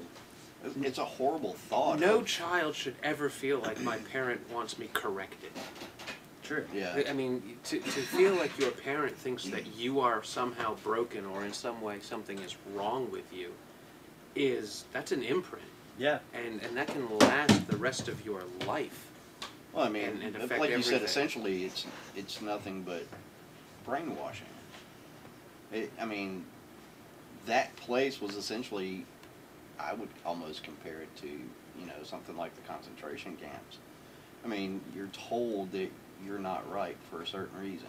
And I mean, you can't live to express yourself the way that you want to express yourself. Believe me, I know, you know, Yes. the feelings. I know of not, you know, not being cared for because of the expressions that I have. So Yeah. I think that's what makes it something that everyone can relate to, is whether it's homosexuality or religion or some other factor in life, all of us on some level have stepped outside of one of the boxes we're supposed to be playing in and been looked at askance by family, by friends, by society at large. I mean, look at like the West Memphis 3 documentaries, you know. If you're one that believes that neither of those three are guilty, you know, it was a modern day witch hunt, you know, because they had long hair and were all black and wore makeup. They were Satan worshipers, and the local authorities pinned them. You know, it's a similar situation in terms of people being different and misunderstood and pigeonholed and treated unfairly. And unfortunately, we live in an area of the country where I think those types of things where it's happen the more often ignorance. than not. Well, it's the ignorance that other people have that places stigmatas on people. I mean, essentially it is an ignorance. It is, and ignorance exists. It's what we do about it. It's whether we choose to stay ignorant or take action to correct that ignorance.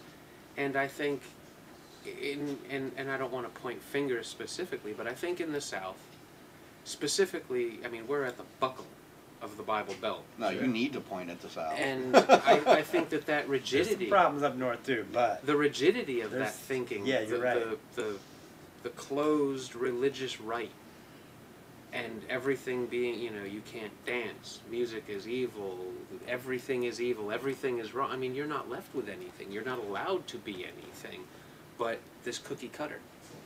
And none of us are built for that. None of us are truly happy in that situation. And, you know, religion can either be a guide or a crutch or a stumbling block. Unfortunately, it can also be a weapon. Yeah. And I think in the South, it is more often than not a weapon. Sure. That leads to becoming a stumbling block. You know, my wife suffers from it a lot. She was raised in a very rigid thinking that even her own parents recognize now that might have been a little much. A little late. You know, the daughter has grown up with that closed, tight, oppressive feeling, and she doesn't really know how to escape it completely. For me, what's so amazing, though, about living in a place like Memphis where there is a lot of backwardness, there aren't a lot of institutions in place that support people who are marginalized or who are different. But I think what that produces is a lot of amazing stuff. Look at the amount of incredible art, the amount of incredible music, the amount of collaborations. I mean, if I was in a much larger city, if I had grown up in New York or like somewhere on the West Coast or something, I wouldn't have had the same friends that I have, because I probably, you know, there are functions that are very, you know, there's functions for gay documentary filmmakers that are very specific because there's those institutions. There's functions for this group. It's so specific, you know, the types of institutions that support very specific types of people. That is great in one level, but in another level, I think it creates boundaries. It dilutes it. Do you know what I mean? Yeah. Where in this city, I was a young gay filmmaker making weird films, but I was just a part of the film scene, or just a part of weirdo artists. You know what I mean? And like, I got to work with so many more people that are really cool and that inspired me and that I learned from. It never, honestly, never even occurred to me that you were gay. Yeah, I mean, I wasn't pigeonholed. It wasn't a question. I mean, you were out there. You had the blue hair, the purple. But I've had blue hair. I've had purple hair. I've had green hair. I've had a mohawk. So who am I to judge? I make no judgment or opinion based on an appearance. All I knew is you were out there making film, and that was something to look to. And you're right in that when you get into the community, those things become less important. But when you're out there raising money in the Bible Belt, that's got to be tough. It's tough, but it's interesting because it goes both ways. It's like, it can be difficult because on some areas of Memphis, I still am like, you know, it's like it's not the most welcoming place. You know, you forget Midtown is this great you're a bubble, walking stigma. but there's not necessarily, you know, growing up working out east, for example, I would get, you know, taunted and called names I don't want to repeat, you know. But being in Midtown, everything, you know, is seemingly cool. But I think at the same time, because there are enough enemies in this area, that some people may be more willing to donate money or to help out projects, you know. A good example to help get a voice heard. Yeah, because they realize, oh, this is important because right here we're fighting for this. A good example is, you know, the recent controversy with Chick-fil-A, where they had the owner of Chick-fil-A had come out and said that, you know, he didn't support gay marriage and all, and he compared gay people to like people who practice bestiality or something, I don't know, some ridiculous thing. And I was in LA when that was all going down. There was supposed to be a nationwide protest of Chick-fil-A. And I was like, I was out there with Craig. I was like, Craig, you have to drive me about to LA. I want to see how this protest is going, whatever. And we drove by and I was like, where? There's one Chick-fil-A in Los Angeles. And there was like 5 people there or whatever. Meanwhile, I'm checking my Facebook and the Chick-fil-A in Memphis has like 300 people out front, like insane, and it's like a kiss-in.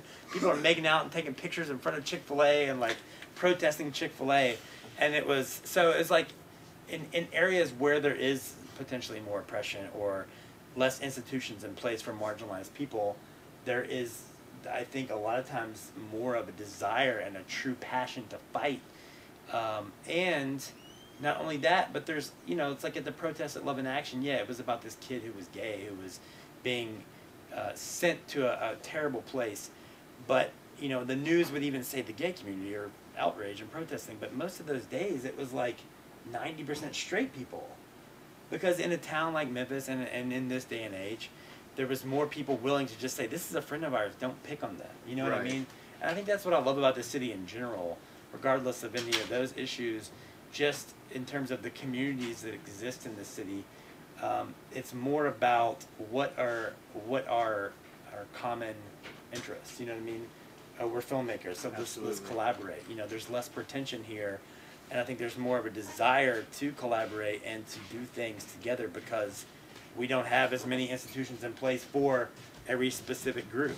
Right. That can work against you, but I think more often than not, that works for you in a There's no boundaries. Yeah, there's no boundaries. Yeah. And if you aren't a pretentious filmmaker who needs lots of ego stroking, then this is a perfect town for that kind of stuff because you can accomplish a lot, and people will get behind you. You know, as long as you're willing to realize the importance of also contributing that to others. So. Right.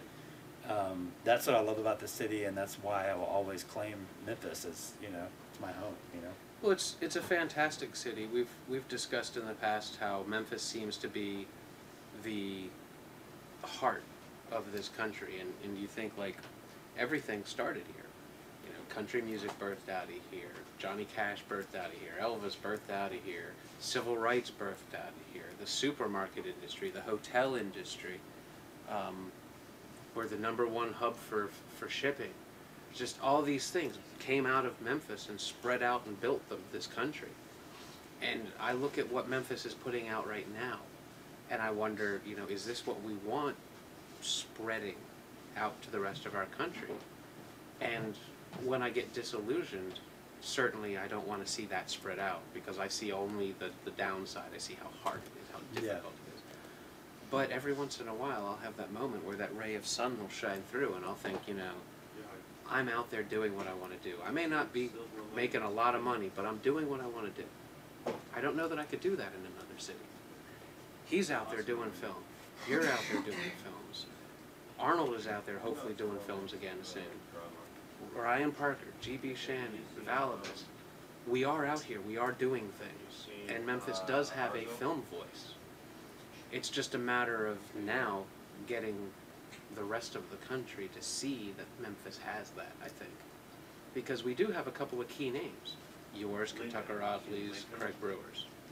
These names have I will say Kentucker is now a resident of New York City, so I don't know if he can play Memphis anymore, but continue. But he started here. Yeah. Same with Ira Sachs, really. Sure, yeah. But if we can get the rest of the country to see Memphis as a legitimate film city, despite incentives, despite anything else, just the talent level, if we can get them to recognize that it's here, maybe we can get the whole city to kind of step up. And I think that the community that you once had with the co-op, something like that is an essential ingredient in creating that image of Memphis's film community for our future.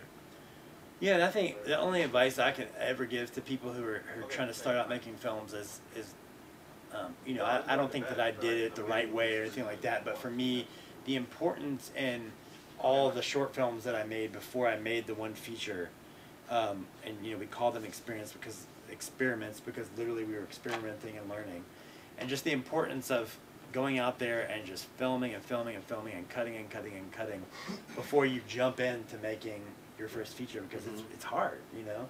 It's easy to get discouraged. It's easy to do something and not be proud of it because you didn't prepare yourself properly. You know, I could have prepared more. I could have made much better films. I see people who start out making films and their first film is absolutely incredible and they hadn't made short films before that. So there's different ways to approach it.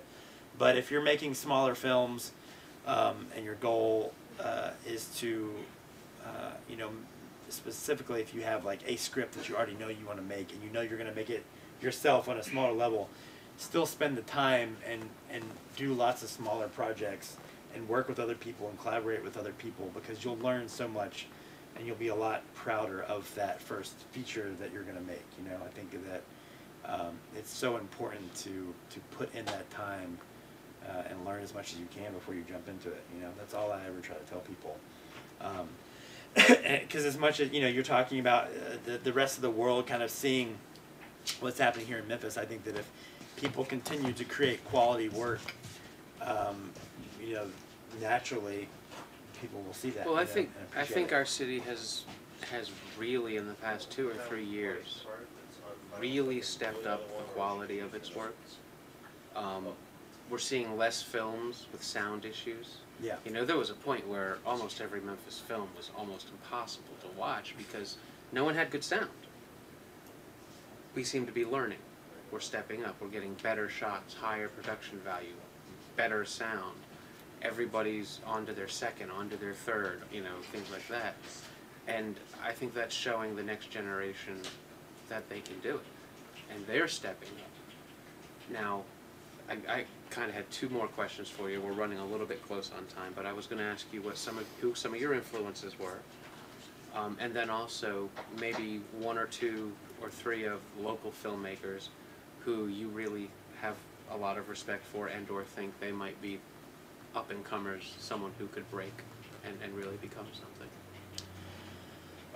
I think influences, I mean, Harmony Korine was one of the first filmmakers I truly was like, wow, you know, like this is,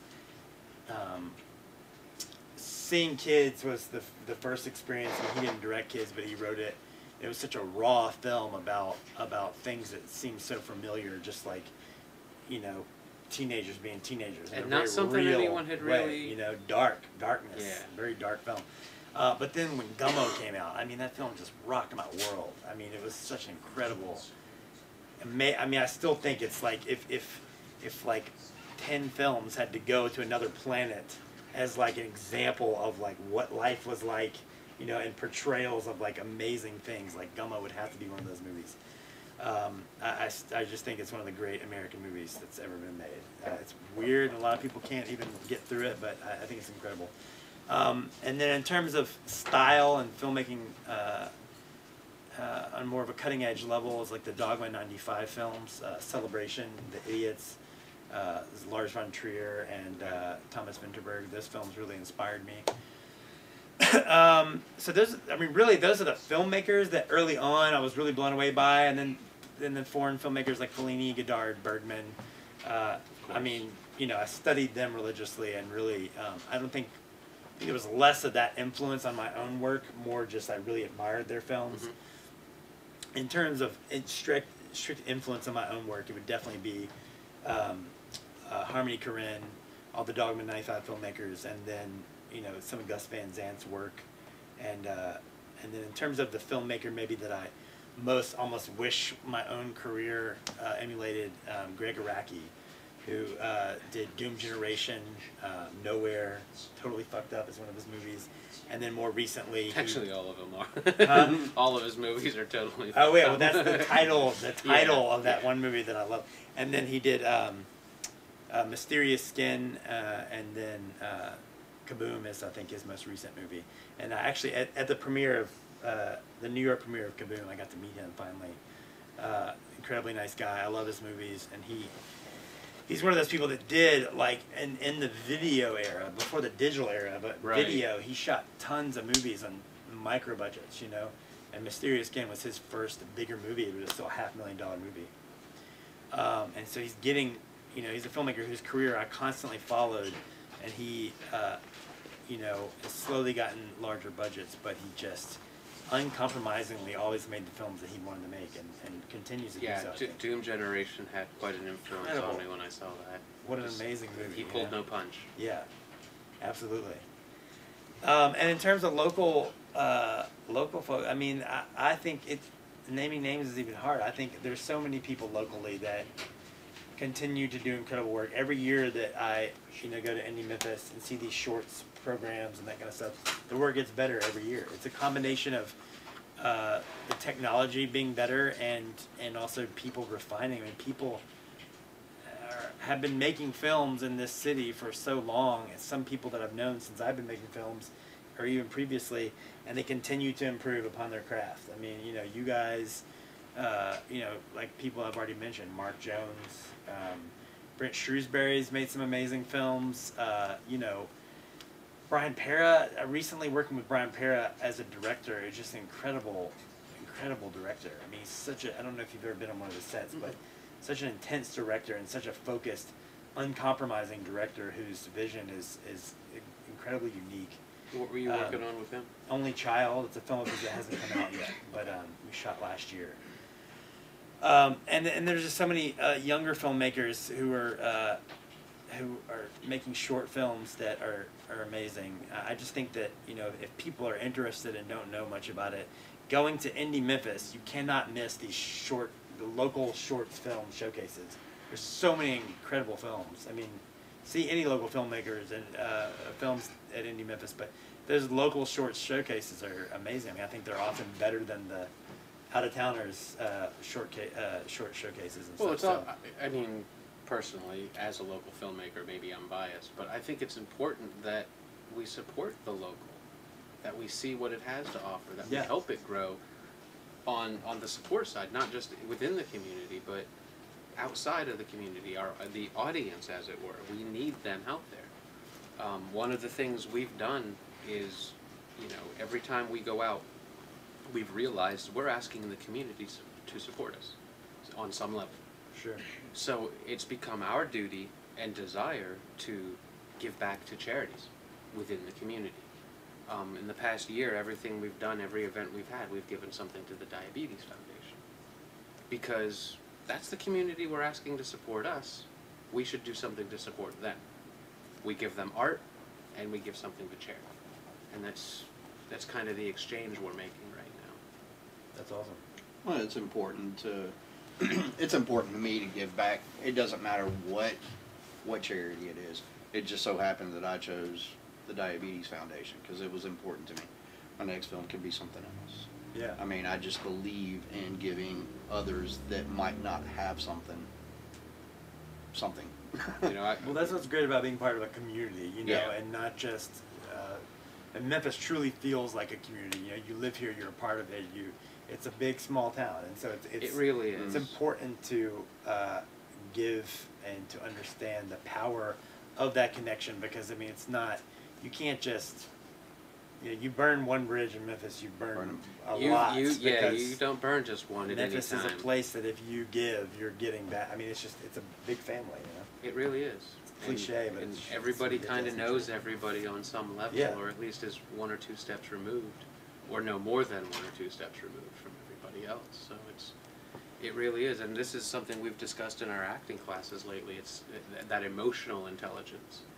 How you portray yourself on Facebook, how you portray yourself when you're out in public. the way you treat each other and the way you treat others when you meet them, all of these things can determine whether or not you're going to succeed as an actor, as a director, as a musician, no matter what it is. Hell, it could be the determination on whether you get that job or not. So it's important that you realize how tight the community is. As cliquey as it is and as widespread as it is, it's still very inbred in that we all do know each other. And, you know, at any given time, I know I can call Morgan Fox and say, hey, if you ever worked with this person, what can you tell me? If I have to. You can do the same, you can do the same, and we know that. It's important that people out there in the community, the actors, know that the directors can do that. And how they treat each other on set, how they act on set. Set etiquette is a very important thing. It can determine whether or not we get our film done on time.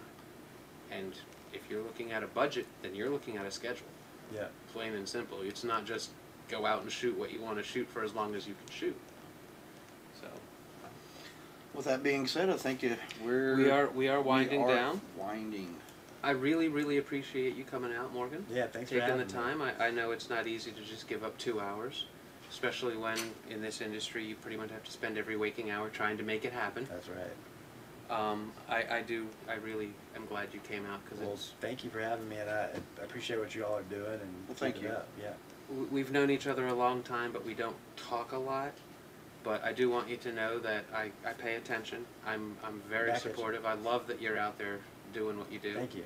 I both admire and am at times a little jealous that you've been able to get out there and do what you do, but that's on me, not on you. But we hope you'll come back again sometime. Yeah, absolutely. And please tell anybody that you know that might need the opportunity to just come out and talk about what they do, that we're here. Definitely. And you know, send people to our In Frame page on Facebook and tell them to like it and check out your show. And who knows, maybe we'll build that community we've been talking about and get that relationship between filmmakers and actors and actresses going like you had at the Co-op again. Yeah, I think it's possible. I think it would be a beautiful thing. Yeah, absolutely. Excellent. Well, we're going to go out. What are we going to see as we go out, Ken? I Filmed Your Death? All right, we're going to take a look at, this is the Sam Bears trailer for his film I Filmed Your Death that we were talking about earlier with Peter Took, Michael Horst, and all of that. All right, sounds good. This is one of our filmmakers who splits his time between here and Connecticut. I think he calls here base now. But this is someone who I personally think is one of our next wave of name filmmakers in town, along possibly with Chad Allen Barton. Mm-hmm. Yeah, I'm a big fan of Chad's. Yeah, well, the guy does beautiful work. Yeah. So. All right, well, again, thank you very much Thanks for coming having out. me. I really appreciate it, guys. Y'all are great. Be with us next week. Our guest is supposed to be Mike McCarthy. We'll be discussing his recent 50th birthday and the potential upcoming release of Cigarette Girl. Awesome. I can't wait. So hopefully that'll be coming out soon. Have a good week, and we'll see you next week. Dig! I said dig!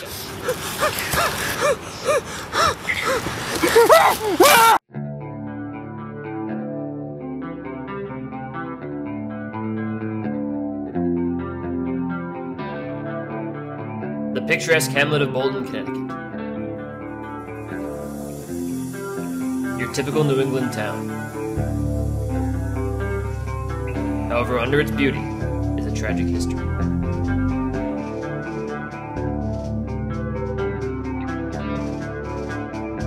Meet young filmmaker Pierce Lindale, born and raised. Perhaps you know Pierce's grandfather, the former trooper of the town and a beloved public figure.